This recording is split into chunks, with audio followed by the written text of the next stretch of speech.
chat at? All right, man. The search is over for the Rooneys and the Pittsburgh Steelers, man. They signed their fourth head coach in franchise history, former Green Bay Packers and previous former Dallas Cowboy head coach Mike McCarthy. Could this mean Aaron Rodgers will stay one more year? And we'll try to make magic. They might make magic again. I don't know from them days of Green Bay, but we'll see. Joe Brady and the Buffalo Bills. They signed a contract. Joe Brady is the new head coach of the Buffalo Bills, man. As he take the reign as head coach.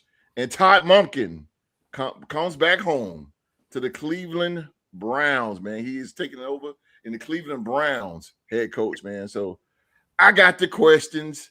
These guys got the answers. Let's talk about it right here on the Real the Sports Talk Show. I can't accept the loss, I'm hard-headed. There's a little bit of madness to my method. Many falling off that fine line that I'm treading. I risk anything to be great, and I'm not letting nobody rob me of my victory. Number one, that's what I'm meant to be.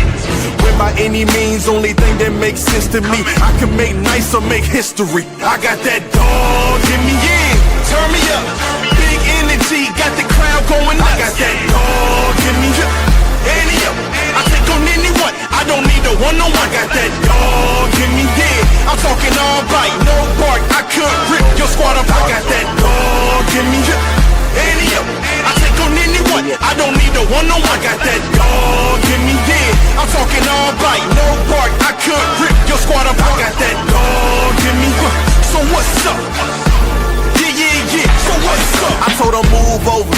Enough of that mediocre, I've been the man since cruising around in the stroller. I got ice in my veins like a cut in Minnesota. Why not show you how I'm built? Come a little closer, ayy. Lot of heart, been smart, aura got a glow. We can restart, give head start, still get the same result. I'm a ball mine, don't you get it confused? I'm a win.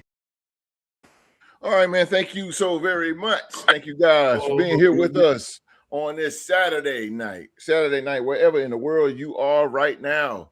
We are the Real Sports Podcast, and this again is your favorite sports podcast on YouTube, man. It's the Real Sports Talk Show.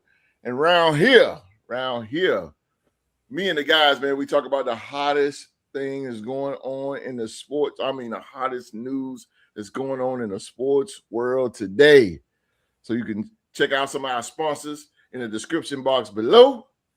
And we wanted to hear from you guys. So you guys put your comments into the live chat. But also, speaking of that real quick, I am going Tuesday. It's going to be me by myself. It's going to be open mic. So whatever you guys got for me Tuesday at 7 p.m., man, bring it. It's going to be called Ask the Host. Want to see my new logo here. Let me bring it up here. Well, not forget it. Ask the Host, man. Ask the Host will be Tuesday at 7 p.m. You got, oh, man, the live chat is off the chain right now. Thank everybody for watching. Holy smokes. I do warn you guys now, that's out here in us watching us right now, all comments, please make them sports related. We don't tolerate any racism or anything else around here. You will be kicked out. Kicked up out of here, man. So, again, man, thank you guys for being here with us. It is, if you're on the East Coast, man, we had snowstorm. Oh, man, it's a lot of snow outside, a lot of ice. Supreme is probably used to that. That's nothing. Oh, yeah. That's nothing to him, boy. One little drop of snow hit here, boy. Everybody wanted to get their bread and milk and water and toilet paper and everything else with it. Good God almighty, boy, I tell you. But nevertheless, man, everybody, thank you guys for watching. Everybody snowed in, and just relax and enjoy these three gentlemen right here as we talk football today. And speaking of these three gentlemen, one of them is the host of the Purple and Gold Bars podcast. You can catch him on YouTube, man. Just go to YouTube and type in, just like in the name, Purple and Gold Bars. He got all the Minnesota Vikings content. If you are a Vikings fan, and I know Vikings fans, I know y'all out here watching because there's a lot of y'all in live chat right now. Go check out my man, Supreme. He is Latino Heat. He's the Canadian Destroyer, ladies and gentlemen. He is supreme. What's going on, ladies and gentlemen? Welcome back to the Real to Sports podcast, your number one spot for roundtable discussion, expert analysis, and just some of the best personalities you're going to find on the YouTubes. Way better than ESPN, way better than First Take, way better than FS1. Come on, guys, you know what it's at. Yeah. First and foremost, I want to thank you guys for joining us, and I do want to apologize. I did have some family stuff I had to deal with last week, so I was not able to make it. So it really hurt me not to be here, but sometimes you got to do what you got to do and take care of your business. But I am back, and I'm so happy to see every single one of you guys here. I love watching the comments pop up. You guys have an incredible football mind. So we are back at it, guys. Let's go, Latino Heat. Orale. Let's go, guys. Baby. He's back. It's good to have him back, bro. It's good to have him back. Yes, sir. All right, man. I got my man here residing in Winston-Salem, North Carolina. Winston-Salem, North Carolina, ladies and gentlemen. He's a Hall of Famer, a true legend in the game. Yes, sir. Yes, sir. 6'3". He's all about a money suits and Stacey Adams and blazers, and just call him Casual Q. That's his name. That man is too hot to handle and too cold to hold. Yes, sir. He is the legendary Q-Dog representing the Minnesota Vikings. Yes, sir. All right. Glad y'all tuning in today. Like the host say, on this snowy day, snow going up and down the East Coast, and hoping that a lot of y'all are safe. Don't be like me on Wednesday. I slid on a piece of ice. I mean, it just threw my back up, boy. I'm still trying to recover my left shoulder. But you know, I'll be ready by the season when the Vikings start. Don't worry about it. But that being said, man, with the Super Bowl stage is set last week, we had the conference championships. We got the Seattle Seahawks versus New England Patriots. So the Super Bowl is set for next week. Hope y'all get everything ready so you and your family and friends can get together and enjoy the Super Bowl. Like we are today, we're going to cover some content with y'all on live chat. We appreciate y'all, man. We appreciate everything y'all do. Just keep you're a part of this Real to Sport podcast, whether you know it or not. You know, but you know your face might be seen, but we know that in the background you're a part of this group. So we all are family. So I want you to understand that and keep coming in. Bring your friends in. Tell your friends about us, baby. Because this is one podcast in the country. I'm trying to tell you, baby. Tell them, Q. I ain't gonna shoot you wrong. Just stay tuned, live chat, do your thing. Keep glowing every week for me, baby. We're gonna glow for you. Yes, sir. Yes, sir, baby. And those are the words from the legend. That's what I'm talking about, baby. And last but not least, Jacksonville. Let me tell you something. That's my saying now, and they should pay me for this. Jacksonville is for real. Yes, sir. The AFC South Division champion, the Jacksonville Jaguars. They are in the building. This man is the Real to Sports Triple Crown winner. The only man to do it. He has all the belts. The Triple Crown runner himself, ladies and gentlemen. It's a modest He's gesture. rocking. He's rocking, baby. He is rockstar rocking the building. How y'all doing? You know, I'm rocking my the 18-time champ. You know, we doing big things right now. We might shut Tatum down for the season. I guess, I believe he's having some second thoughts about playing, which is a good thing. You don't need to rush back. I agree with but that. Also, I like how things is headed as far as my teams in the basketball wise. Duke is doing Duke Blue Devils. They're doing their thing, and Boston is slowly but surely trying to take that number one seed in the East. I hope we don't get it. I really like us to be that underdog team, so we can catch a few, catch some of them people that they figured that was going to be better than us this year. There you go. But other than that, I mean, it's Real to Sports. Peace, love, and hope everybody have a safe night and keep enjoying coming out, showing your support, and giving us your love and your real topics here at Real to Sports. No doubt, baby. No doubt. The Celtics. I seen that Tatum joint. I hope he just take it easy. Take it easy, man. He's too young to try to rush it back. But that's just the fight. He got a championship already, so it's not like he coming back and trying to win his first one. You got your first one, bro. That's the competitive. You're trying to win your second one.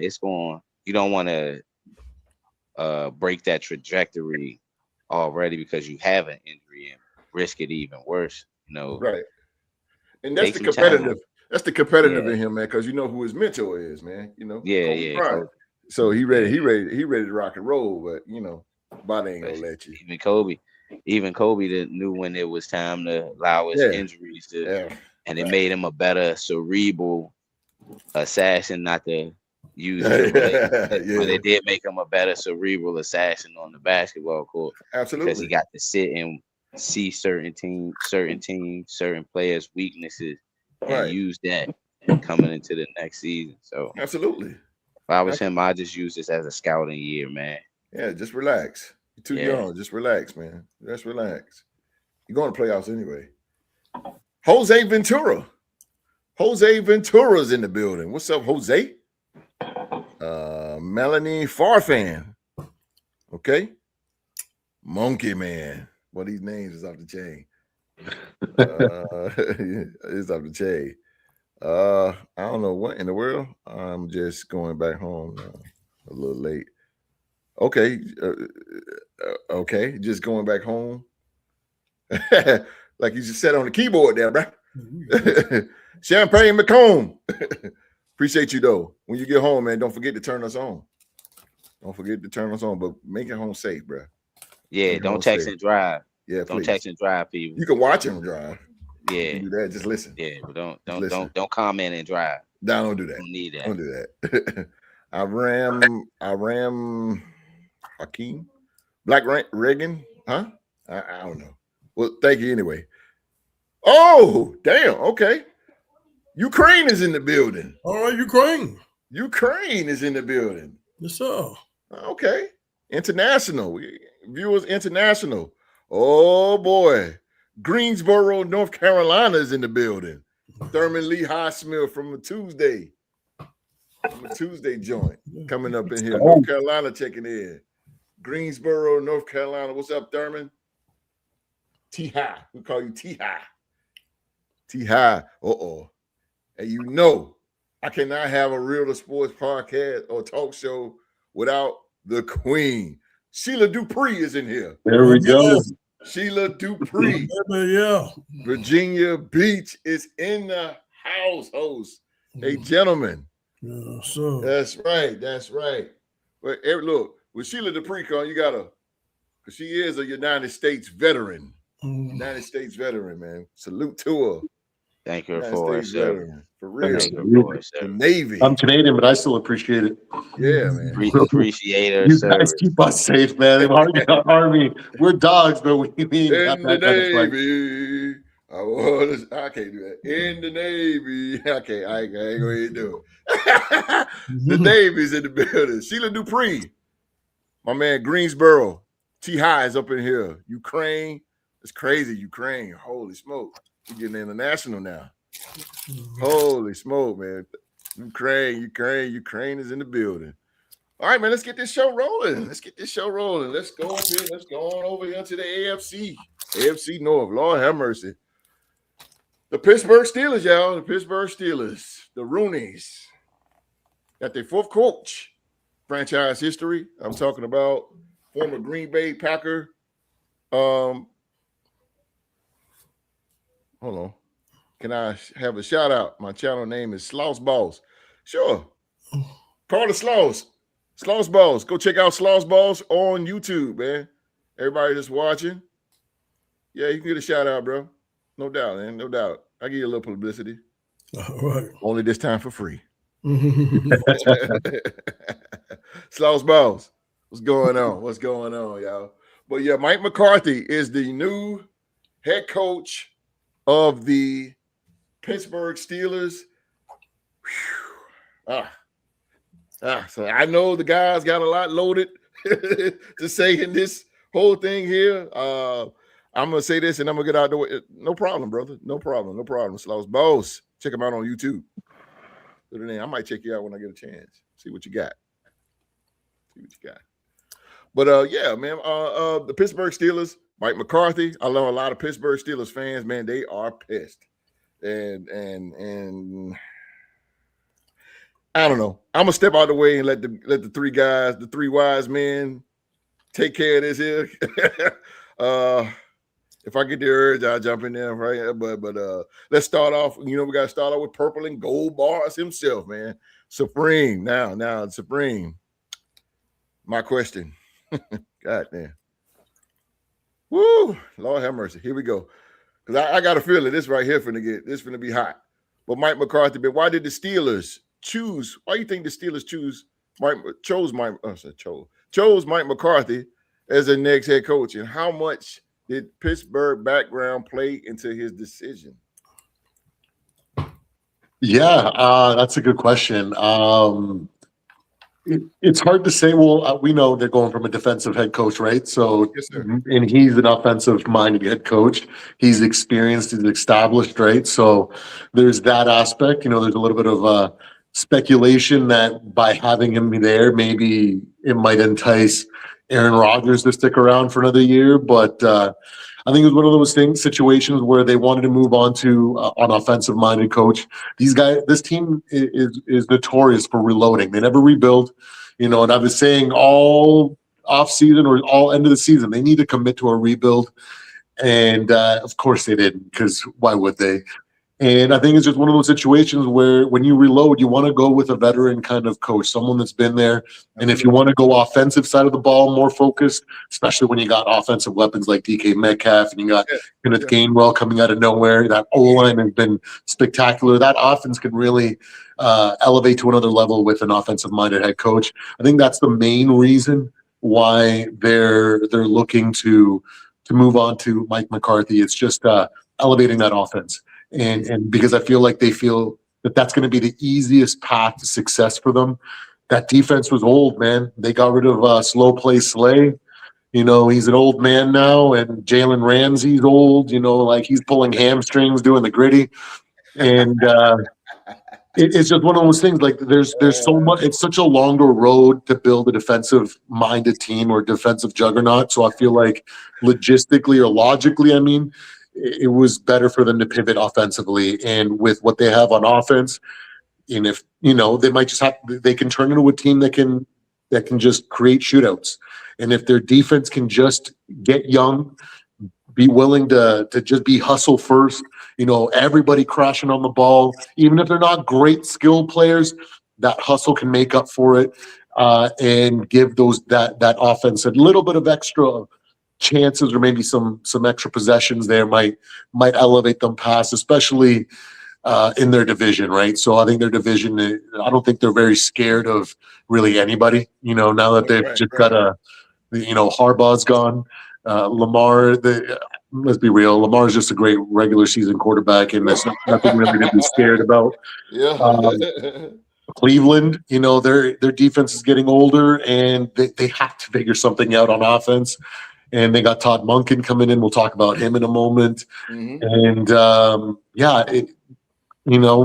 Burrow might retire if he takes too many hits. So, I think it's one of those things that it's just a calculated move for them to bring in a quality, established, offensive-minded coach. Well put, sir. Well put. Rockstar to the Rizak. What does this move signal about the Steelers' offense? Does it signal emphasis on improving the offensive philosophy of Pittsburgh? What do you think? I believe so. I believe that's the only reason that they really brought Mike McCarthy in. I think, and I'm gonna play a little devil's advocate here. Sure. I think they brought him in to keep Aaron Rodgers from coming back, because he was the reason. Forget Mike McCarthy, or was it? It was Matt LaFleur that drafted Jordan Love, correct? Or was it Mike McCarthy that drafted Jordan Love? I'm not sure. I want to say Mike McCarthy's last year that Jordan Love became. I want to say Mike McCarthy. Yeah, I want to say McCarthy. Okay, so I believe that what's up, Vikings? They hired Mike McCarthy to keep Aaron Rodgers from coming back. Okay. I think and then the fact of there may be some guys that may come that will be in free agency this year. Yes, that sir. can be a veteran quarterback that can step in and he can win some games within his offensive philosophy. Yes. As well as, I mean, he could go and get Malik Willis, bring Malik Willis to Pittsburgh, or as well draft a quarterback in the draft late that can fit his philosophy for the years ahead. But I feel like that would be the route for Pittsburgh. Go out and get Malik Willis, bring Malik Willis in. He knows the system because their system was kind of similar there in Green Bay that he was running in Dallas and things of that nature. So I know that's going to be the same system he brings to Pittsburgh. You're going to see a lot of motion. You're going to see DK Metcalf running shorter and intermediate routes, and a lot of post routes, and maybe a lot of double moves within that actual playbook or that is him philosophy in Mike McCarthy's offensive scheme. But I mean, I didn't like the hire because I felt like they should have went young and go to their roots, which is having a defensive coach. I think their defense, their mentality has always been the steel curtain. Oh, yeah. They've always played tough on defense, and then their offense has been able to do enough to keep them putting points on the board. So I think they're going to lose that mentality, though, as far as their defense. The defense is going to take a step back with Mike McCarthy being the head coach, unless he finds a good defensive coordinator that can, implement some. Well, they just picked up Patrick Graham from the Raiders. Patrick Graham is the new defensive coordinator from the Raiders. Yes, sir. He just okay. Y'all had a decent defense, I would say. Within y'all, he was 14th in defense. Yeah, that's what I'm saying. That's decent. Top 15 defense. That's not.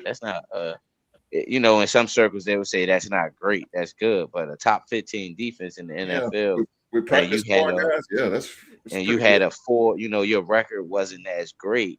That means you had majority offensive problems, but your defense was trying to keep y'all in the game, and your offense couldn't, put it together. So that's what those numbers necessarily mean. So him being coaching that defense in the top 15, I can see Pittsburgh being a better defense now that you just told me about Patrick Graham being their defensive coordinator. So he can. Yeah, I agree with you too, Rob. I agree with you. This is that defense is going to be a lot more better than what they had. Because, like I said, Patrick Graham was a pretty decent defensive coordinator. I ain't like him at first, but it grew on me.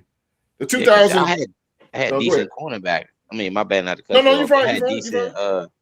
Y'all quarterback. Y'all cornerback. Backfield, and then your linebackers, and then to coach Max Crosby in that pass rush.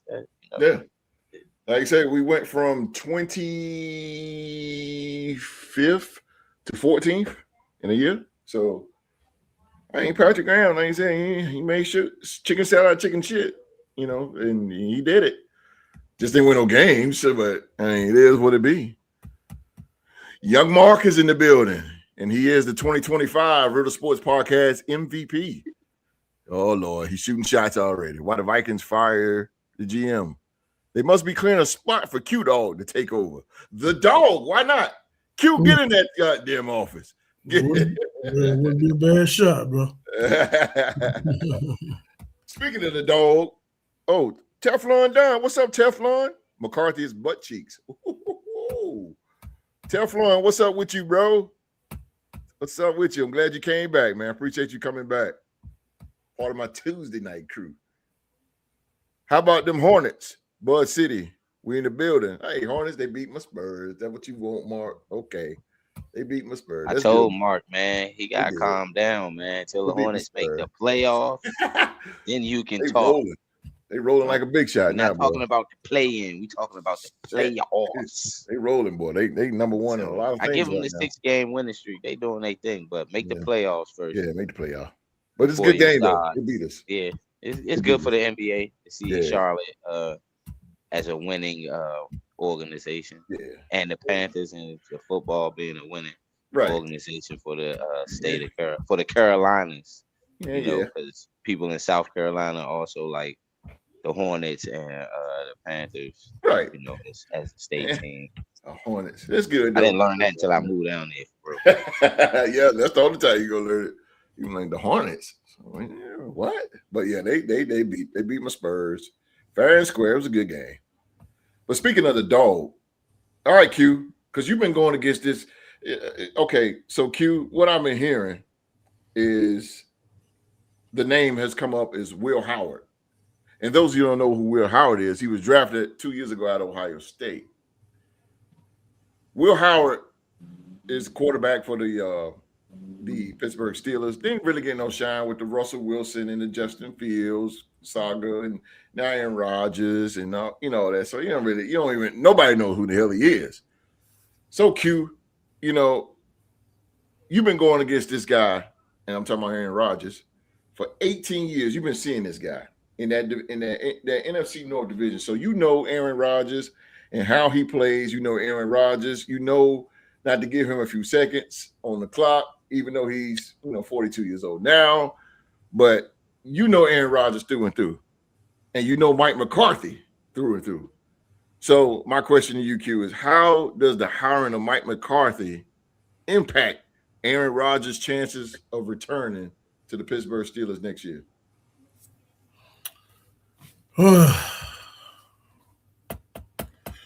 I don't know. We seen this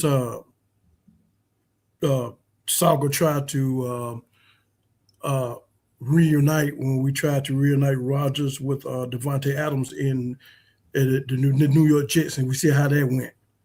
A lot of times, things like that, are better left in the past. To try to regenerate something that they had with another team. I can't say. I really don't know if it'll work 9 times out of 10. It really just don't.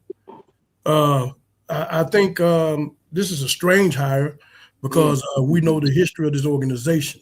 Mm-hmm. We know the type of the head coaches that they want. They want a specific type of head coach, and all 3 of the previous head coaches fit the bill that they wanted. Yes, sir. Tough-minded, defensive-minded, stern. Mike McCarthy don't fit none of that. No, sir. None of that. It doesn't fit none of that. So we're going to see now. That's why all the fans are in such an outrage, and those kind of players like that are very hard to find. So the Rooneys, they really take their time into finding this type of specific coach. So to me, you had Flores in the building for 2 interviews. That's the type of player, coach you should want it. You should have went on and hired him, but that's here or there. We know the reason by that because of the pending lawsuits that he has against the NFL.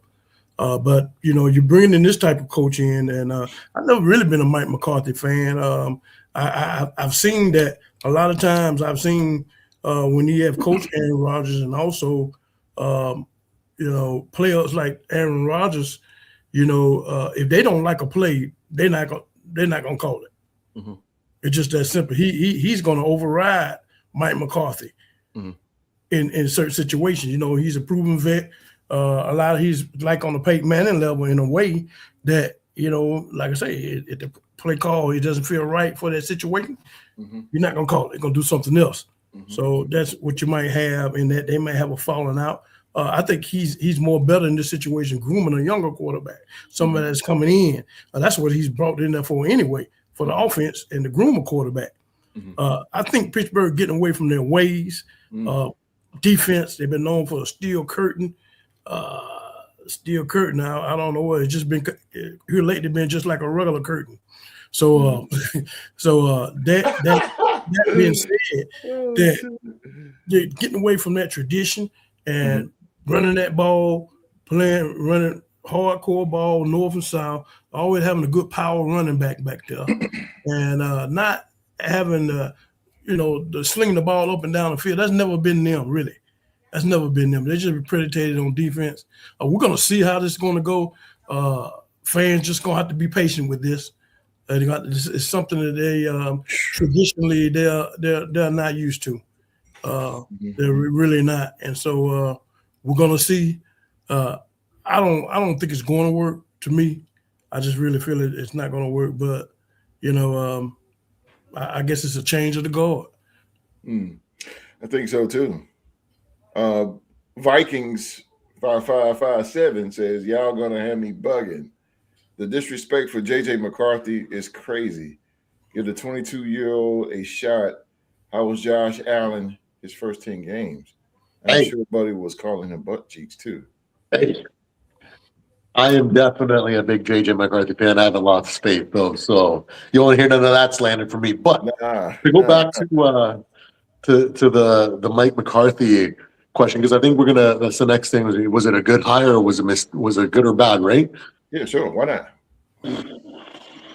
As a Vikings fan, it was an absolutely great hire because I was like, once Mike Tomlin stepped down, I was like, oh, there goes D-Flow. He's gone. The Roonies have FU money. They're gonna take him. They don't care that they're gonna buck the NFL, and they just want to win sometimes, right? And like I said I don't even know how long, a couple months ago, right? Quoting the great George Carlin on Bill Maher show. You don't need a formal conspiracy.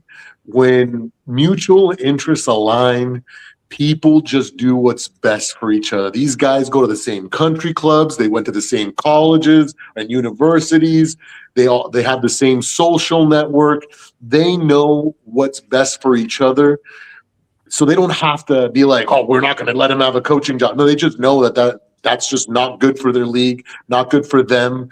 And if one team or whatever, 2 or 3 or 4 are, upset about that, they're all going to rally over them. They're not going to rally over players, let alone coaches, right? So for me, it just kind of completely highlights the fact that, like I said, B-Flow is going to need to win a Super Bowl with the Vikings, and the defense has to be the reason that we win one before a team actually goes and bucks the system and hires them and gives them an actual shot.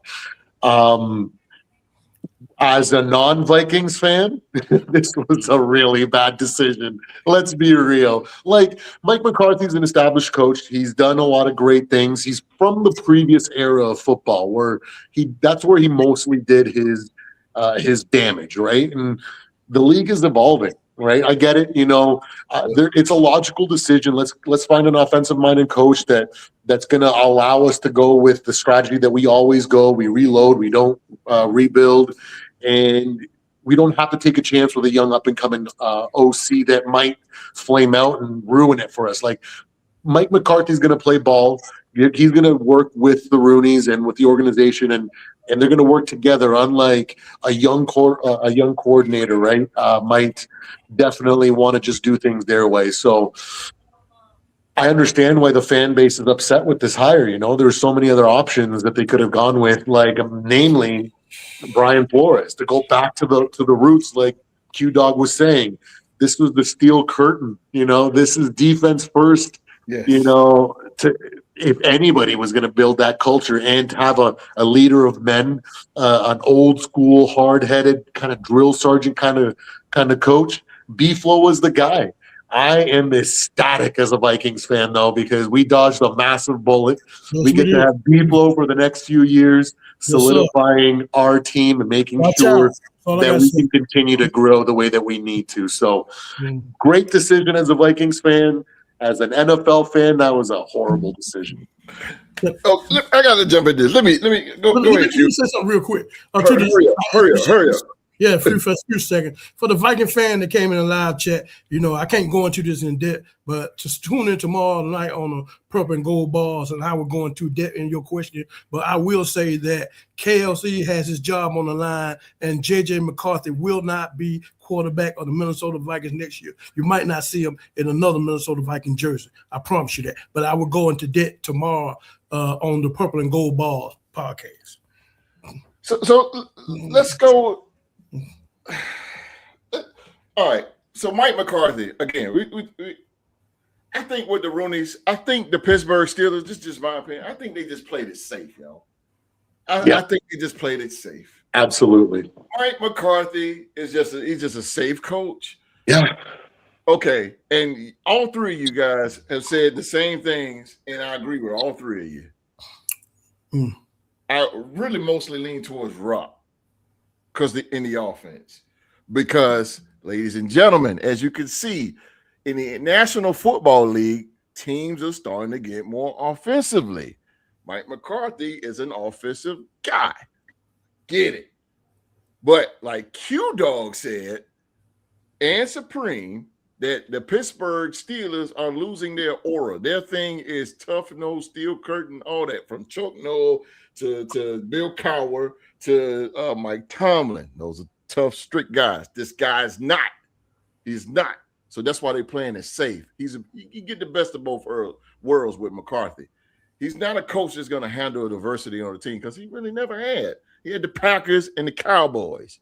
He ain't really had that pain-in-the-ass type situation going on. But I think this is going to work out for Pittsburgh offensively. One thing about Mike McCarthy, he will get you wins. With 3 straight years, he went with the Dallas Cowboys. He went 12-5. He went with the Dallas Cowboys. Green Bay, of course, he won a Super Bowl with the Green Bay Packers. Okay, absolutely. So the guy, he knows how to win. Mm-hmm. He knows how to win. Mike McCarthy, little or not the people know, Mike McCarthy just became the best coach in the AFC North. He just became the best coach. Overnight. Yeah, that's so true. Overnight. He just became the best coach in the AFC North. Wow. Facts. That's true. In a snap of a finger, he just became the best coach. Okay, go. But my choice, like to go back with Q and Rock and Supreme, and then put all this in one big pot with a big spoon. I'm gonna stir it up real quick. 2 people that came under mind when this job came over. I was like, damn. Okay, Pittsburgh. They should have. Take that back. They did not get Brian Flores, because we all know, football fans out there, we all know that Brian Flores would be perfect with the Rooney. I don't get why I get the Roonies, why they didn't, because the Roonies and the Pittsburgh Steelers, they're trying to keep up with the times. They're trying to keep up with the offense, because you got Jamar Chase and you got Joe Burrow, then you got Lamar Jackson, then you got Shedeur going to be coming up. So they're trying to keep up with that.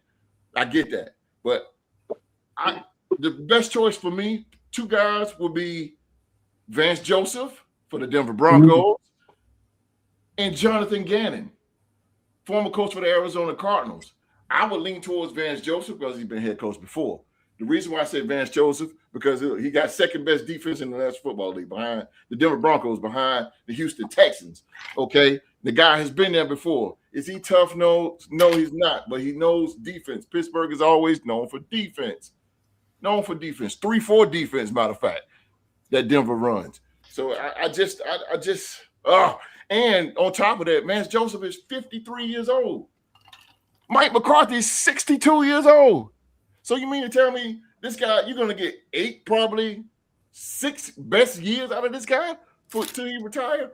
And we all know Pittsburgh goes for the long haul when they pick coaches. But you get 62-year-old Mike McCarthy.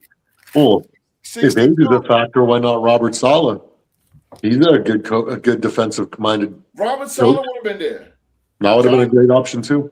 Jonathan Gannon and he should have got Jonathan Gannon. I didn't really know too much about Gannon, and I'm gonna shut up real quick. But Jonathan Gannon, when he grabbed that player's arm this year, last year, when he grabbed that player's arm and held him accountable and got in his face, I said, "This type of coach I want." That's what I'm talking about. The guy, and guess what? Jonathan Gannon is 43 years old. So you will get more out of Jonathan Gannon. And you will get a little bit more out of, you'll get more out of Vance Joseph and a lot more out of Jonathan Gannon, who's 43. Vance Joseph is 53. This guy is 62 years old. Now, here's the last question. What are you going to do about Arthur Smith, the offensive coordinator? Because Mike McCarthy is the play caller. So what are you going to do now? What are you going to do? What are you going to do with Arthur Smith? I thought Arthur Smith left. Yeah, I think he's gone. He gone? Yeah, he left. So now Pittsburgh is always with Mike McCarthy always had Devontae Adams, and then he had CeeDee Lamb. Okay. I don't think he's going to do what he did with those guys with DK Metcalf. I don't see it. No. I do not see it. No, sir. And like Rock said, and he said it perfectly. It's going to be a lot of post routes. Mike McCarthy is going to be dinking, dunking. He never was a long ball type coach. I'm telling you, I think the Pittsburgh Steelers, they're going to be good. They're going to be in that fight. They're going to get there. Aaron Rodgers stay. Oh, goddamn. Oh, it's going to be good, man. But I think Pittsburgh and Mike McCarthy, he's going to get you 10, he can get you 10 to 12. He's going to get you that. That's a good point. And Patrick Graham is the defensive coordinator. Pretty good defense. 4-3. That 4-3 is good with Patrick Graham. He should do better. I wish him the best. I see Pittsburgh, 10-7, 11-6, something like that. But, yeah, I just think he plays safe. And at 62 years old, man, that's who they got. Hey, like I say, the best coach in the AFC North, just like that, in one snap. But Todd talking like, oh, my bad, y'all. Y'all got me fired up, boy. Y'all got me fired up on that one. Man. And y'all out there in the live chat, please put your comments. I want to hear from y'all on this one, because God dang, this is something that Pittsburgh, like I said, they just played it safe. They should have went Brian Flores.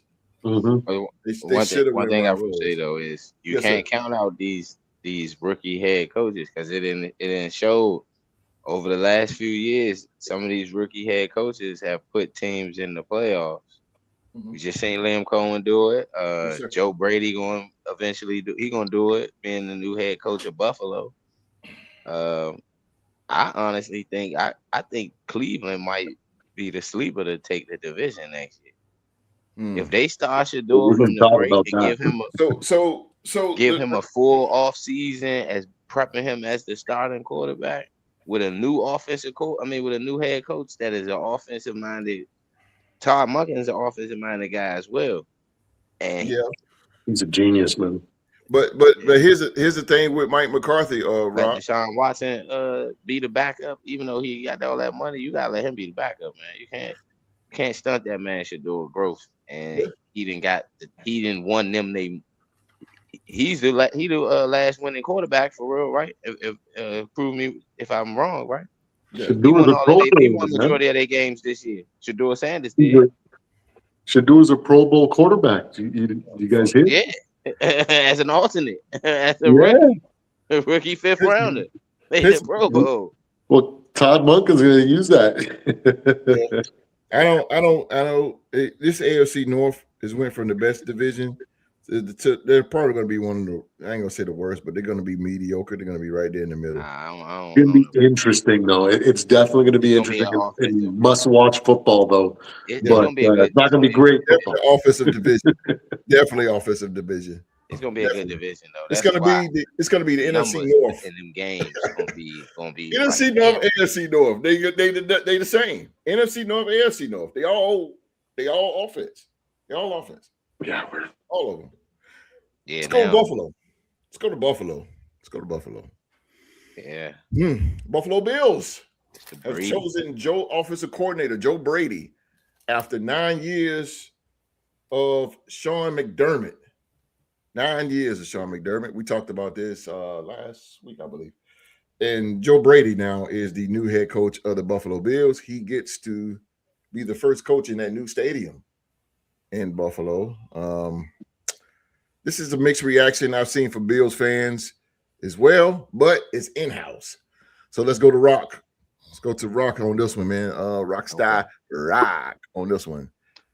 Can Joe Brady return the Bills to being one of the most dynamic offensives in the offensives? Can't even talk. Offenses. Whatever. God damn it. In the NFL. He talked today. Can he make them into being one of the most dynamic offenses in the NFL? With Josh, I believe so. Okay, talk to me. Because he already did it with Josh Allen.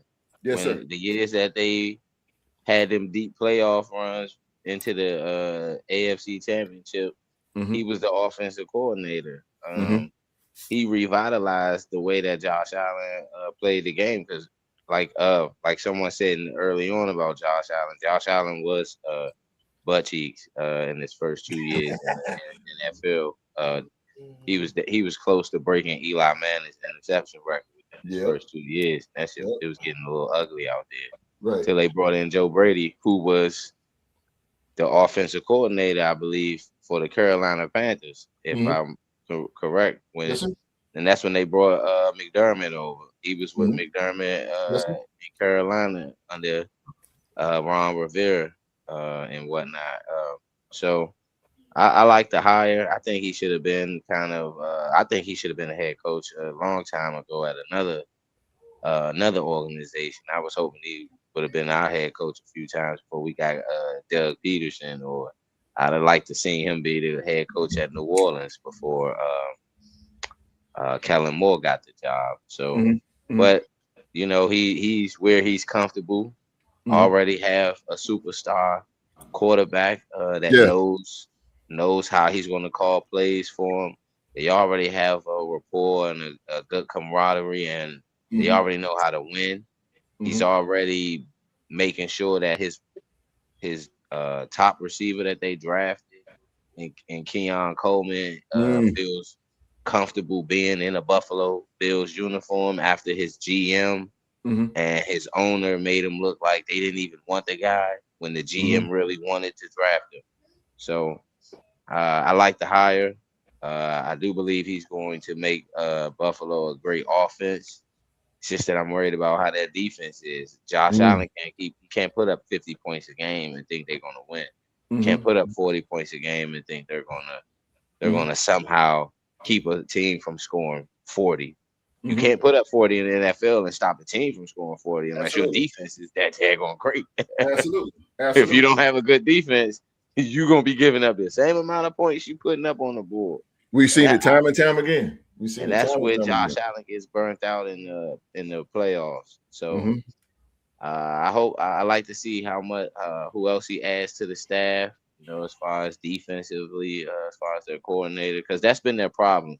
It hasn't. I mean, Josh Allen has turned the ball over because at a rapid rate in the postseason. It's because he's had to. Yeah. He's had to go out there and play super aggressive to keep Buffalo in those playoff games. Absolutely. Because his defense couldn't stop a nosebleed. Yes. You know? And they will have the advantage playing in their atmosphere, the cold weather in Buffalo. But you would see their defense getting run up and down the field in certain games. Skylar Thompson from the Miami Dolphins put up 30-something points on Buffalo in the playoff game. That is very true. This dude should have never put up 30-something points on them in the that was Brian Flores. I think that wasn't Brian Flores last year. That was Mike McCarthy, Mike McDaniel's first year as head coach. Got your opponents in Raid Shadow Legend. Use this pro. So I think Joe Brady will do wonders. I know they're gonna come back for that division next year to compete with the New England Patriots. But I like the hire. That was out of the 3 hires that they showed. I like this one, but I like the Joe Brady. Okay. So Q, what changes should the Bills make on defense? Because they just hired former safety. We don't know too much about it. Jim Leonard. As he used to, I remember him for Buffalo. Yeah, he played with the Rams too. The Rams. So now he's the new defensive coordinator. So what changes do you think Buffalo should make, Q? I mean, you think that defense is gonna, still thrive and still go on the McDermott's regimes in a way? You think Buffalo will still so that defense will still hang on? Not in my opinion. I really feel we all and any football fans that's a fan of football, you gotta love Josh Allen. He's one of the most competitive quarterbacks, if not the most competitive quarterback in the NFL. There's no quitting this man. But we can't continue to see him in games like this. Can't continue to see him always coming back. Always in fights and I mean, it's okay every now and then, but we need this team to be dominant. We need this team to be lights out, foot on the neck. Don't let them put their foot on your neck. Never let them come up for error. They're not that type of team. And so they need to be that type of team. And so to be that type of team, we see these teams that dominate a lot. You got to have a good defense. Yeah. You got to have a choke out defense. You got to be a choke out artist. Yes, sir. And so you can't have a team that's a prevalent, mediocre defense like that. Let teams back in the game, or also then your offense, then your offense got to put gas on the pedal to catch up. I seen so many games this year from Josh Allen like that. The man just wearing his arm out, just trying to force maybe possibly the overtime or tie the game towards the end of the fourth. We seen a lot of that, and I know we have that in him. It's okay from time to time, but when we're gonna see the chokeout bills that just don't give a team a chance? I think they get to that level there. We can see Josh Allen propel into a Super Bowl, but they need. I think they need to get that defense more than offense. We know what the offense can do. We know what Josh Allen can do. I think that what would help him more if he had a set of bookend receivers. Yeah. A set of dominant bookend receivers. There you go. You can see Josh Allen really excel the way he's supposed to excel, but you have to work with what he's given. We know he got the running back and Cook, but I just really feel like, with Vrabel, the way he got them boys going, they got some catching up to do. And it seems like that the team that used to be on the bottom of the division at one point, New England, like they're going to be on top for a few years. It's going to take this man, Brady, maybe a couple years, but to get this team immaculated. But, the hourglass is ticking on Josh Allen. And even though he's approaching his prime, he needs help, and he needs help more on defense than and maybe a couple of bookend receiving. Get some, and on defense, get some people, be able to get some people to pressure the quarterback. Back in them old Bill days, in the '92 Bills, they were leaving them, but a quarterback couldn't breathe. Shall I name them? Bruce Smith, Cornelius Bennett. I mean, come on, bro. Come on. Darryl Talley. They got Bosa. They didn't have Bosa and I agree with the dog. Bosa on his last leg, man. I think that's Buffalo. His brother, the one that be getting hurt the most, the one that played for. Yeah, but the one that they got the one that came from the Chargers too. Yeah, he be getting hurt too. Nick is in Buffalo. Yeah, they about washed, man. Them both about washed. But I'm saying I just think they need to get a pass rush, and they also need to get a choke out artist defense. I agree with that. Until they get that, then we're gonna see the same Buffalo Bills, see the same expect more of that this year. The same type of Bills we've been seeing, fighting from behind and all these comeback wins. It's not gonna get it. It's not gonna get it. He needs a defense that's gonna help him out. Jesus. So Supreme. Now, Sean McDermott, Supreme, was just loved. He was loved, man. Even though he made it to 2 AFC championship games. He won 5 division titles in a row. From 2020 to 2024, that's 5 in a row. So Supreme, McDermott again loved. Everybody hated him to go. They was like, "Why? What the hell going on here?" Bills Mafia. They went crazy with McDermott because again, they love the guy. So my question to you, Supreme, is what should Joe Brady do to shake off the negative reaction from the fan base? How did he become loved? Because I'm pretty sure, man, they're gonna boo him. I got a feeling they're gonna boo him because there's a lot of dysfunction going on in the Buffalo's Bills front office, and I leave that alone. I'm gonna let Supreme get there. But yeah, so what does Joe Brady have to do to get in good graces with the Bills Mafia? It's going to be difficult for him to get the same kind of love that Sean McDermott had. Like, The man rebuilt the culture. He put the team from worst to almost first. Yeah. And when as a fan, when you experience that over over 9 years, to go from misery to some of the highest highs, you're going to earn that love. And he definitely earned it. And he is definitely, in my opinion, a good coach. But there's a factor that happens. There's certain type of good coaches. They're the type of guys that get you to, rebuild your culture, get you to the point where you can start competing, but to get you, they're not the guy that gets you over the hump, right? So to answer your question, Joe has to be the guy to get them over the hump. And it's a little bit of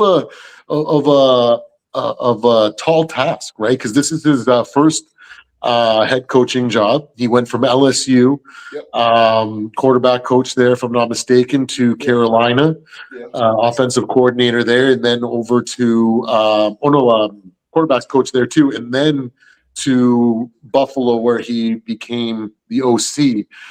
And a few years ago, when we look at the Buffalo Bills over the last 3 to 4 years, maybe 5 years, they've been a prolific offense, right? Before he showed up. Dorsey had it right.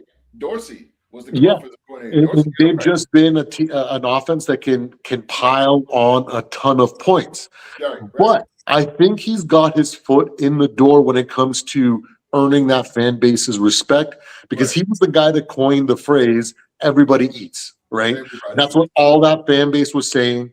And as a result, they went from an offense where Josh Allen literally was doing everything to now James Cook is actually doing a good amount of stuff. And they're spreading the ball around, getting everybody involved, and trying to relieve some of that pressure off of Josh Allen. We know Josh Allen is Josh Allen. We know he can do video game numbers. He can do some ungodly things at times.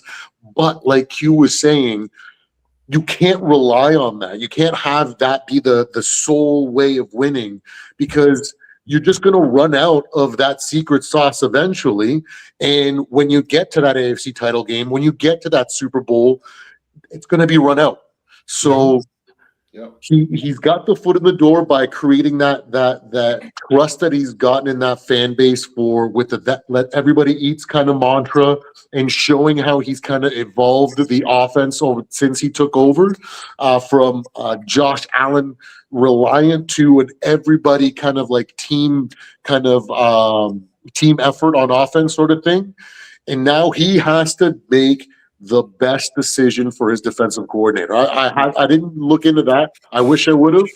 But if he brings in a great defensive coordinator and they're able to bring in some nice young guys and elevate to, at the very least, a middle of the pack defense that can stop the run, make it difficult. They don't have to be perfect, okay? They have Josh Allen, right? So he can bail them out in certain situations.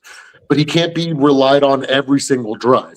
But if the offense can be above average in certain areas and give him an extra drive here or two to kind of reset when he can't overcome the need to do it all himself, that's going to help win over this fan base. And if that defense and that defensive coordinator that he hires and he does a good job as the head coach overseeing all of that, I think he's well on his way to kind of earning that kind of respect. And from what I've seen from the evolution of the Buffalo offense from what it was a few years ago to what it is now, I really like the guy. I think that he's got a good head on his shoulders.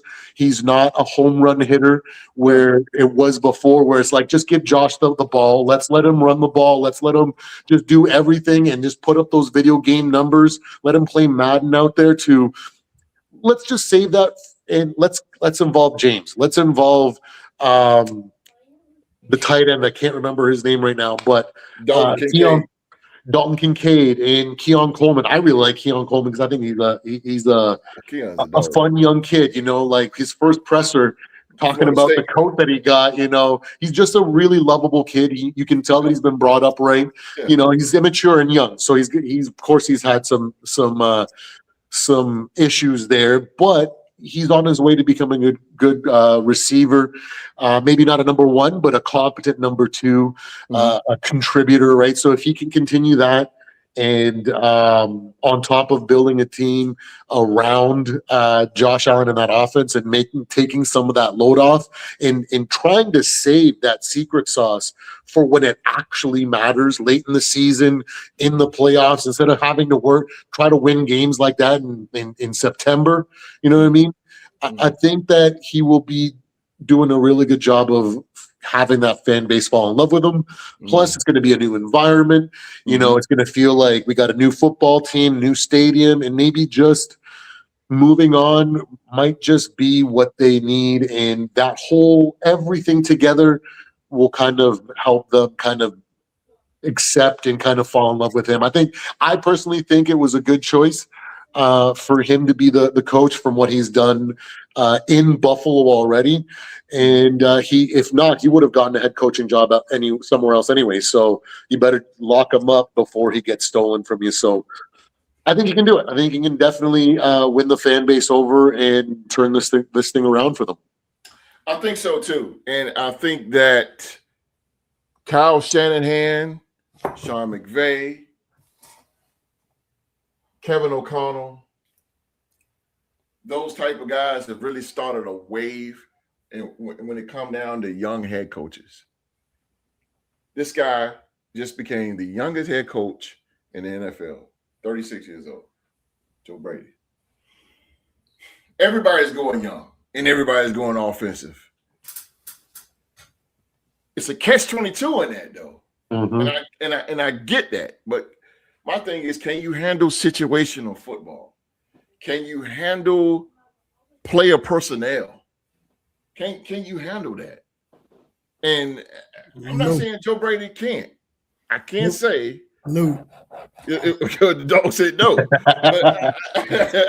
But you know, I just and by this hiring right here, first of all, let's talk about it. I'm gonna quickly talk about the dysfunction that's going on with Brandon Beane and Tom Pergella, the owner. I mean, not Tom, Terry Pergella. It's so dysfunctional in Buffalo, and they're doing a great job by hiding it. A lot of people just don't know what the hell is going on in Buffalo because of Josh Allen and his success, and Sean McDermott as well. But you can see the writing on the wall as far as older coaches getting pushed out. Mike Tomlin just resigned. Sean McDermott is gone. Only two, that's three, that's standing in that whole AFC is John Harbaugh, Andy Reid, and Sean Payton. Those three. Everybody else is young. Everybody's getting young and vibrant. When Monken is old, he's 60, but he's new head coach. These guys been Andy Reid, Sean Payton. Those guys been coaches before. Jim Harbaugh, they've been coaches before. Man, this is good for Buffalo. I see their offense going to be a lot faster. It's going to take a lot off Josh Allen. And I agree with Supreme. This is going to be we're really going to see Dalton Kincaid put up big numbers. Dalton Kincaid is one of the best tight ends in the National Football League, and I think hopefully that we get to see Keon Coleman, because those of you who don't know, Keon Coleman came out of Florida State, and he is a dog. I like him. Keon Coleman is a dog, and if you on a goal line and it's third down, man, back shoulder fade to Keon Coleman. He makes his living off that. He was one of the best wide receivers Florida State had in a long time. Keon Coleman. He's a go-getter. Injury slowed him down or whatever, but I do not that too. And I do not like the fact that how they threw him under the bus, saying that, Keon, I didn't want Keon at first, it wasn't my idea. But I mean, come on, man. It's just ridiculous. It's ridiculous. But again, just to stay on subject here, Joe Brady is he's a good pickup. And Buffalo, they reached and they got him. Luckily it's an in-house thing. They're gonna try to keep up with the like Q said, they're gonna try to keep up with the New England Patriots in the Super Bowl. So now next season, you got Josh McDaniels in his offensive mind against Joe Brady. And not too much going on in Miami. They got a major rebuild in Miami. So those three, and the Jets are dead. So you got two teams that's really you got two teams that's really coming up. There's Buffalo and New England. They're gonna be jousting for that division. Buffalo pretty much got the same team. They don't really hit too much in the free agency. So they play it safe. Okay. But yeah, I agree with the dog. But like I said, this is just a prime example. Old coaches just getting pushed the hell out. They're getting gone. But it's good, but it's bad. It's good because, they can relate to the players. And, you're going to see a lot of explosive offenses. And, you're going to see 40-point games and 30-point games. And, this wide receiver going to have 1,200 receptions and all that. But also on the bad side, such and such got in the club and such and such got in the drugs and such and such beat up on his girlfriend and such and such got in a car accident or you got this guy over here, he's on the sideline, he just causing a menace. I don't think Joe Brady can handle that. I don't think these young coaches can handle that.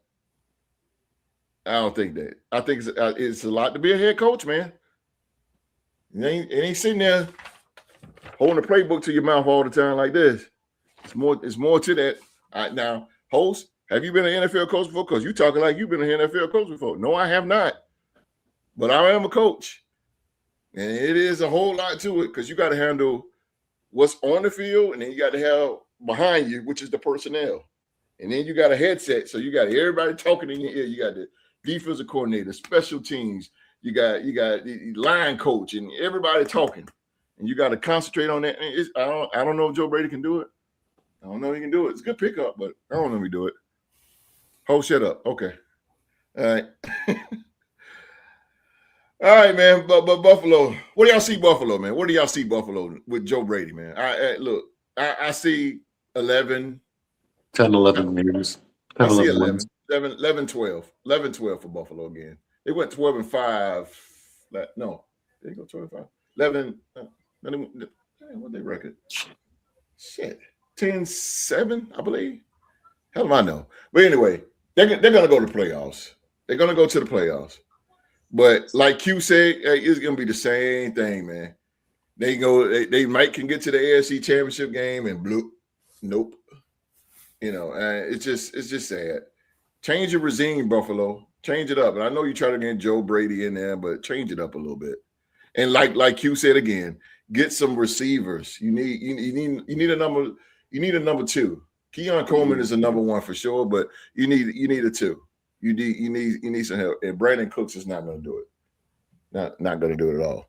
All right, last but not least, man, we're going to go to the AFC North. Back to the AFC North. Todd Monken, former Baltimore Ravens offensive coordinator and former Cleveland Browns, believe it or not, offensive coordinator, is now the head coach of the Cleveland Browns. I believe he is the 24th coach they ever had of the Cleveland Browns here. Cleveland Browns. So again, we're going offensive again. Another offensive coach in the Cleveland Browns. And I'm gonna start off with the legend himself, the dog. Two-part question, Q, with Todd Monken. Did the Cleveland Browns make the right decision hiring Todd Monken as head coach? And can Todd Monken help Shedeur Sanders succeed next season?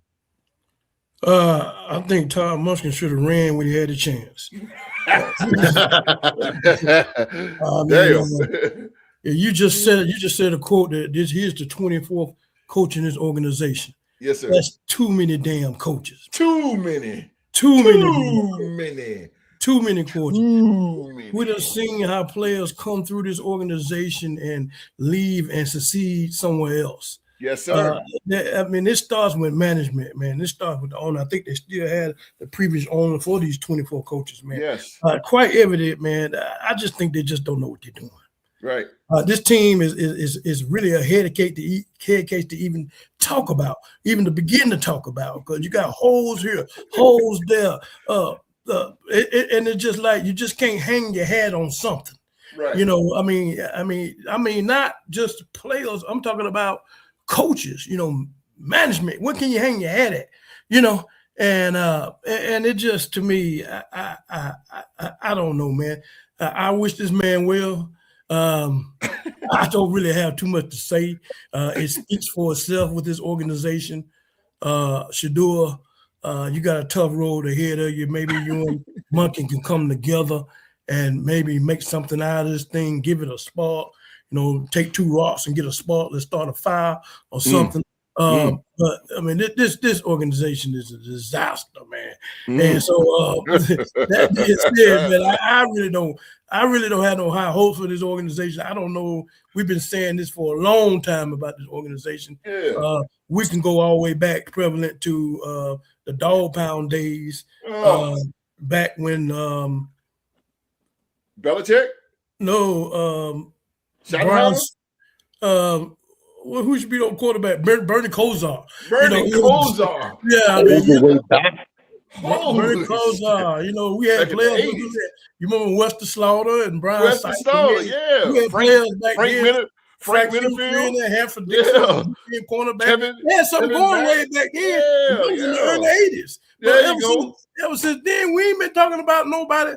Man, this thing, man. Hey, but you know what, Q? Man. They fell off when they numbered the Baltimore Ravens. Yeah, when they going back and forth and all that stuff like that, man. Like I said, 24 coaches that went through this organization says a lot, man. It just says a lot. That's just too many, man. And for y'all to not to have any kind of,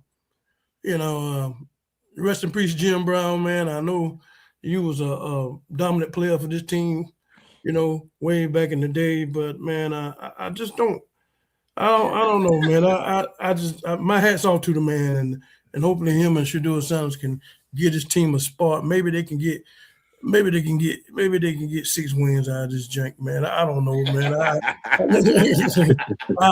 just don't have nothing to say about this. It's a dumpster fire organization. I can tell you that. Straight dumpster fire. So damn. Hey, keeping it real, bro. The Real 2 Sports podcast. Yes, sir. Keeping it real, bro. Hey, so Supreme. Now, Monken got the job. Again, we're going offensive again. It seems like the common denominator here tonight is offense. So Monken is the head coach, Supreme. But they jumped over Jim Schwartz, who's the defensive coordinator. They just jumped over him. So my question is, should Monken bring back defensive coordinator Jim Schwartz? Or you think Jim Schwartz should be like, the hell with it, I'm leaving? Because Jim Schwartz, believe it or not, Supreme was top 5? And then you got Myles Garrett. Cleveland, all they was hitting on with their defense. But again, my question to you is, should Monken bring back defensive coordinator Jim Schwartz, or should Jim Schwartz find another home? Hopefully the Raiders. I think there's one thing that Schwartz can do, and that's run a defense. We know that for a while. What you talking about? He's not a head coach, though. We've seen him take the role before, and he's not a head coach. So it's not like he should be feeling upset that he didn't get, the option to become the head coach. Yeah. When it comes to that, I think he should definitely pursue him and say, "Hey, yo, man, I'm bringing in a new flavor here, and I got ideas when it comes to the offense, and I'm gonna give you an offense, right? So something that you haven't had, and sell them that way. And maybe Jim Schwartz can just be like, let's give it one last ride, and if not, I'm gonna have to decide to move on and find another team that I can build a solid defense on, because he can do that. We know he can do that, right? But to go back to the previous question as well, was it the right choice, and will he get the best out of Shedeur? Well, first and foremost, everything that the dog said is absolutely true. I co-sign on all of it. I co-sign too. But I am optimistic, and I try to be logical, and I try to see things from different lenses. And for me, Todd Monken, he is an offensive genius, man.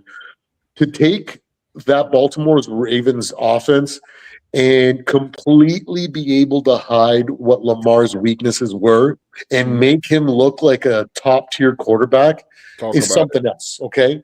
Let's be real. I've watched every single snap of Lamar's career. He has literally thrown no more than 5 back shoulder throws and probably only completed 1.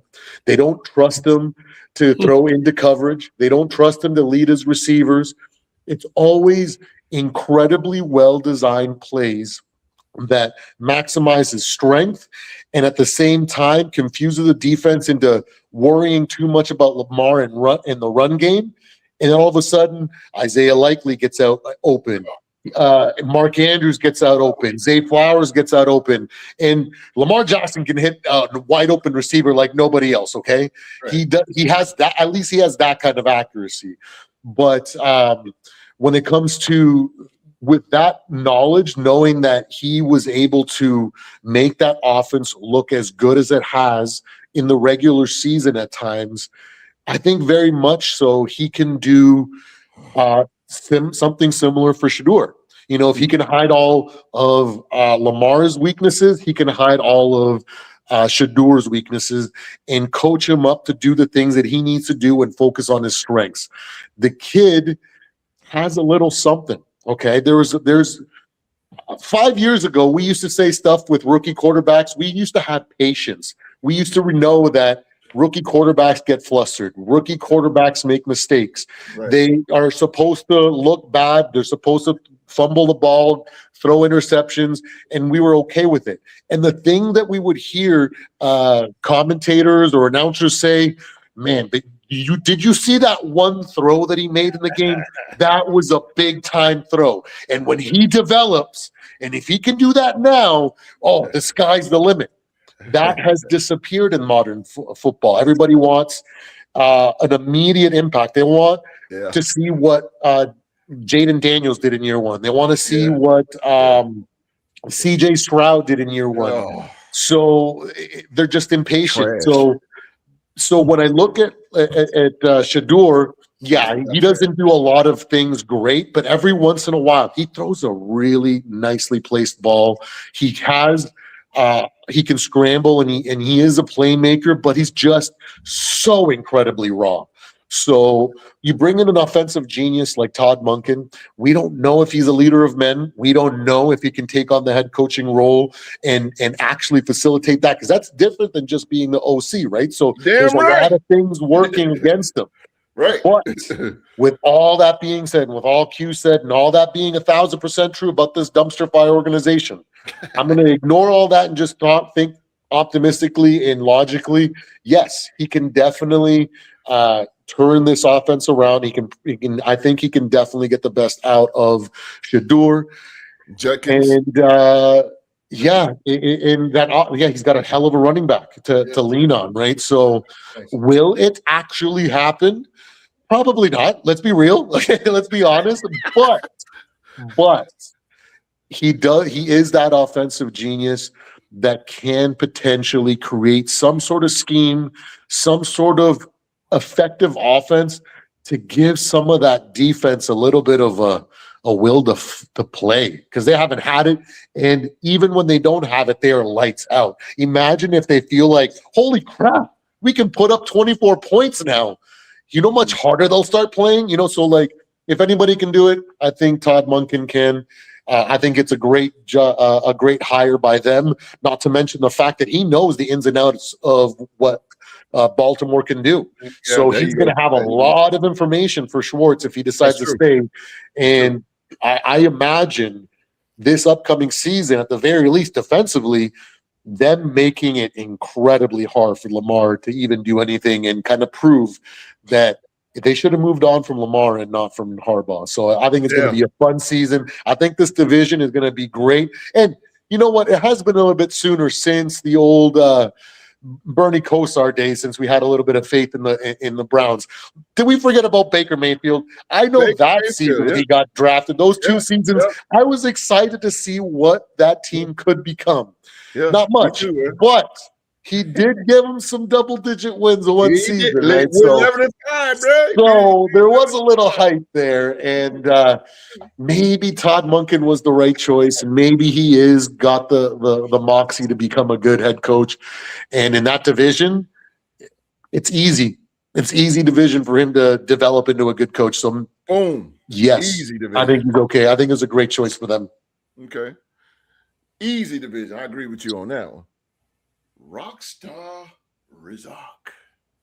What kind of team, man? What kind of team, Rock, do you think the Browns would be with Todd Monken as head coach? What kind of mantra? What kind of team that you would think they would be now with this guy? And my second part is, do you think this is a crazy question? I don't know why I bring it out here, but why not? Will they be a wild card team one day with Todd Monken? I think they be a wild card team next year. Ooh, come on. Talk about it. Let's go. Come on. The Cleveland Browns got our draft pick, which is a late first rounder because we made the playoffs, and they also got their original pick, so they got 2 first round picks. Two first round picks to start the new regime. That gives them an option. That gives them 2 options in the first round to either go offense to help Shedeur Sanders, give him a number one option because they're going to have money in free agency as far as losing teams usually have good cap space in free agency to rebuild their squad, their teams. They already got Myles Garrett locked in, so it's a matter of fact of whether or not they want to trade him for future assets to be able to have a full, necessary rebuild, because he's only there collecting the dough. He's already broke the for real, they can trade Myles Garrett. He broke the record. Yeah. They can trade him. Well, they got him for 4 years. Now, if anybody's going to pick up that tab, it's the question. If it's worth it. It is worth it. If you put Myles Garrett on any of these teams right now, that is just one pass. Like, if you put Myles Garrett on Buffalo right now, are we saying this conversation? Are we booking Buffalo in the playoffs? Oh, hell yeah. We booking Buffalo to be in the Super Bowl. As Q-Dog just said, he need to book in wide receiver as well as defense. And you put Myles Garrett on Buffalo, that handles a lot of issues as far as getting to Patrick Mahomes or Joe Burrow in the playoffs when Buffalo needs a stop on 4th down. That cancels Christmas if you really want to go there. Yes, sir, it does. If you it does. But I don't know if Cleveland would go that route to really have a full rebuild, because they also got Deshaun Watson on the books. And if I'm Cleveland, one more year, I would make Deshaun Watson earn his starting role. Forget your money, bro. You need to earn this role. You either got to beat out Shedeur or you will be his backup. Come on, Rob. If you his backup, that may be a good thing for the organization. Yeah. Because at least Shedeur will be able to get some type of tutelage from a quarterback that has been a star, did win a championship in college, has gotten that contract where a team brought him in, paying him X amount of dollars, and got rid of that first rounder that they got, and Baker Mayfield. We were talking about the Baker Mayfield era in Cleveland. That's what Cleveland did. They went all out and went and got Deshaun Watson. So maybe he can kind of put some honus into with Shedeur, let him know certain mistakes that he made. And that's why he's in the position now that he's got to fight for his starting job. If I'm Cleveland, I'm not giving Deshaun. I don't care. So what? We're paying him all this money. Make him earn a job. We ain't seen this man play. We ain't seen this man play a good, competent, and I say this, a good, competent amount of football in years. That's right. From Deshaun Watson. That's very true. A good, complete, competent amount of football. Absolutely. We ain't seen that in years from him. So if I'm Cleveland, you go out there and you do what's best for the organization and best to get you guys out the dumpster fire that is being in the low and being one of the franchises with one of the lowest percentages in the last 20 years. Yeah, my team was one of those teams, but we see we're making a difference. You don't want to be like the Jets and the Giants, Cleveland. You don't want to be like that. No, you don't want to be like that, bro. don't know, you know. So I think they'll make a good decision there. Go offense with that first pick, then the second pick go defense. That way you're helping Shador out in the offense, and you're also giving Myles Garrett another guy that can be the cornerstone of the franchise. Even because them first round picks are usually what they consider the cornerstones of the franchise. Yeah. If you're getting them that high in the first round, so I will see if I would like that route for Cleveland. I like your way of thinking. Get you 2 good studs in that first round, and then wherever they are in the second, third round, you add caliber depth within within certain holes in their defense and in their offense, because they really aren't that bad if you look at their roster. Right. Keyshawn Judkins was out due to his situation, but he came back. Seen that guy in person, bro. He's like that. And he's gonna be coming off an injury coming in the next season. So who knows? In that second round, they maybe can be, or in free agency, they can get a caliber veteran running back to be behind Shador, that's able to maybe pick up on the pass blocking, read certain coverages that he may not be able to see in real time, as far as him, just learning how to read NFL coverages, like Q-Dog puts into perspective. It's different to read NFL coverages than it is in college. Oh man, yeah, thousand times. That was a conversation about Mendoza last week. As far as his ceiling coming into the NFL. So I think they will go. I think they should go that route. Get a veteran running back in there just until Judkins is better. And they already got a good wide receiver in Jared Jeudy. They just need a true number one that can kind of keep the double teams off of them. They got a good tight end in Njoku. And they have always been a solid team on the O-line as far as with Cleveland. They've always had a solid offensive lineman here or there that's always been a Pro Bowler. That's a big boy. Joe Thomas was a Pro Bowler for years, and he was their center and things of that nature. So I like how they got rid of Stefanski, because of the fact that he stunted the growth of their quarterback, who was their only winning quarterback last year. So I think they will cut ties or make Dylan Gabriel their practice squad quarterback and make Deshaun Watson their backup. I agree. And get a range to Shador. Yeah. I know some people may not like the fact that Shador Sanders is going to be the starting quarterback for the Cleveland Browns, but he their best option. Yes. In my opinion, he their best option. I agree. And I wouldn't throw. I agree with you. I make Deshaun earn every penny. They got one more year with this guy, and come on, let's be real, y'all. Cleveland's not going to sign this guy again. He might not even. Nobody might not sign him again for how he holding up teams. But I agree with you, Rock. That is great perspective right there, and you can go on ESPN with that one. Because I would make him earn every penny. I would make him earn that. You're just not going to come in just because you Deshaun Watson and be starter of the Cleveland Browns. No, but Shador is the best way to go. Like you say, he's their only winning quarterback. That's the best way to do it. I totally agree, and it's good. I did not know that they had 2 first-round picks. You said they got one from Jacksonville. I did not know that. So we traded the Travis Hunter pick.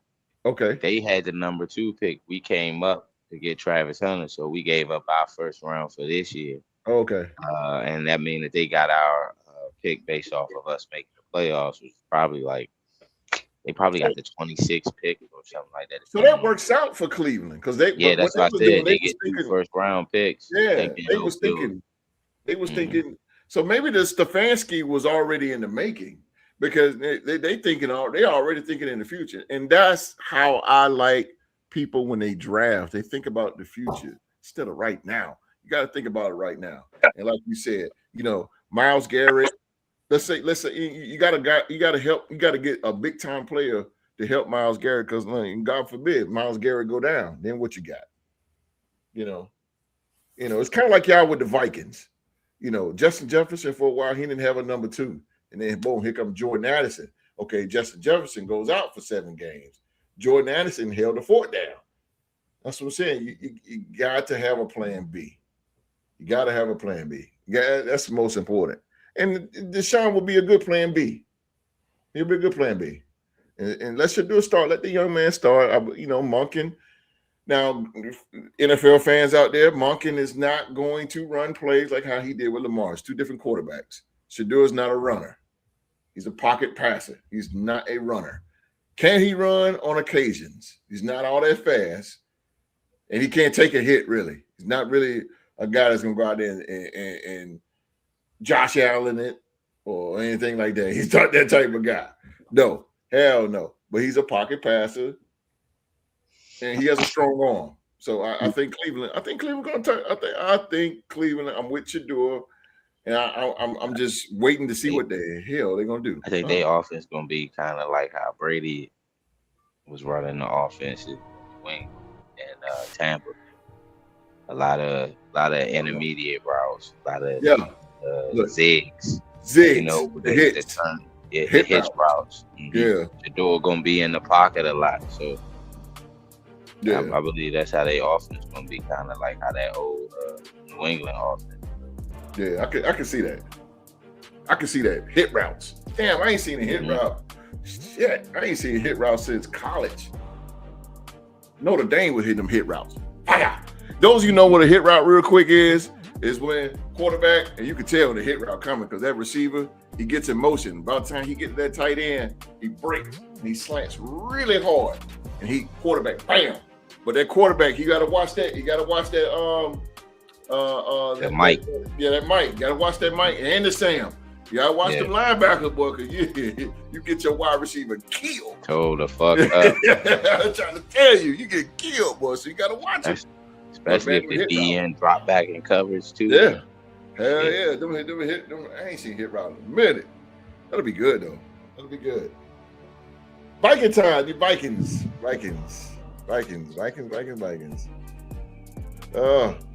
Check out Purple and Gold Bars, man. Don't forget to check them out. Y'all got all Minnesota Viking questions. Please go to Purple and Gold Bars, man. Q-Dog gonna be on. The dog night. Yeah. Tomorrow night. It's going down. Tomorrow night, man. It's gonna be going down. It's gonna be the dog on there. It's a special guest on the Purple and Gold Bars. I'm gonna be there. We got 2 opposing sides of the coin, 2 different views. You know what I mean? So there's gonna be a lot of disagreements because I'm a believer and I still got faith. And Q-Dog is more realistic when it comes to his team. I tend to drink a little bit more of the purple Kool-Aid, so it's going to be a fun podcast tomorrow. It is, man. I can't wait. I'll be there. I'll be in there live. I'm young, though. I'm young. I'm still a little naive, Q, so you gotta ease into me. You can't be throwing those heavies too hard to me tomorrow. All right, Q, don't go over there crazy now. Have a little compassion for your brother, but I will, bro. That's one thing about the dog now. He get fired up now, boy. He knows his stuff. That's why I'm always going to defer. Take about 5 buckets of water to cool him off now. You're right. Stick and jab, stick and move, Supreme. He get out like a big bull. Oh man, you gotta love it. Can't wait to see what the AFC North is gonna do. I don't know what they're gonna do, y'all. I don't know what they're gonna do. I'm ready for the season now, but it is what it be. It is what it be. All right, man, we're gonna get out of here. Ladies and gentlemen. Hey, host. Can you give a shout out to Mark McGuire for retiring? Yeah, go ahead. Down in Jersey. Yeah. Just want to give a shout out to Mark McGuire. He played for the Dallas Mavericks when they first was a beginning franchise in 1980. Played there from 80 to 88, I think. He averaged 24.4 points a game before traveling on to getting traded to the Pistons for Adrian Dantley, in which he won back-to-back championships with his good friend Isaiah Thomas. They grew up in the same neighborhood in Chicago, rough neighborhood, like 2 blocks from each other.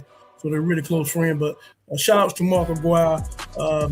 You came in and you played in the era where it was tough basketball, and you brought a tough mentality to that team. And you was well worth your jersey being lifted up in the rafters. So shout out to Mark McGuire.